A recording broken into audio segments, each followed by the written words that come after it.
అసలు టెలిగ్రామ్ ఇచ్చి నన్ను రప్పించాల్సిన అవసరం వచ్చింది. నా అల్లుడు ఎక్కడ ఎక్కడ నా అల్లుడు ఎక్కడ? ఏండి అమ్మాయిని చూపించండి. అప్పుడే వచ్చేసండి మా తమ్ముడు గురించి నాకేం చెప్పొద్దు, చాలా బుద్ధిమంతుడు, అందుకే పిల్లని ఇవ్వడానికి వచ్చా. చూపించండి, తొందరగా చూపించండి. నాన్న అబ్బాయి నచ్చాడు. వీడు కాదే వాడు. మరి ముందే చెప్పొచ్చుగా. నాన్న రండి ఇదే ఇల్లు. నీకు సాయంత్రం కదా చెప్పింది.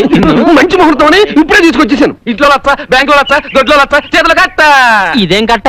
కట్నం తాలూకు 100 ఎకరాలు పెళ్లి కొడుకు పేరు రాసేసుకోవడమే. ముహూర్తం దాటిపోతుందేమోనని బస్సులోనే మొదలు పెట్టేశారు మంత్రాలు. ఇక పళ్ళాలు మార్చేసుకోవడమే.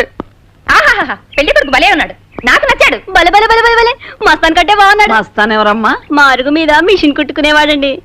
ఒరే అబ్బాయి, ఇదేదో ఆలోచించాల్సిందే. ముందు ఇంటి కొట్టాలి. దేవుడు అబ్బాయి ఎట్టున్నాడు? సూపర్ గుంటాడు. ఏంటి సంత? ఎవరై నువ్వు? నా కాబోయే మొగుడు. నా కాబోయే మొగుడికి అత్తమావలు. నువ్వే నా కాబోయే మొగుడివి. ఇదేగా చేసింది. నా కూతురు మొగుడు అదిరే. అమ్మో, ఇక్కడ నాగదిరింది. అబ్బాయికి పక్కన కూడా వచ్చు. కన్ను పాప కన్ను పాడటమా? మా అమ్మాయికి ఆడడం కూడా వచ్చు. సీతారాడు వీళ్ళ అమ్మాయికి పిల్లల కండం కూడా వచ్చురా.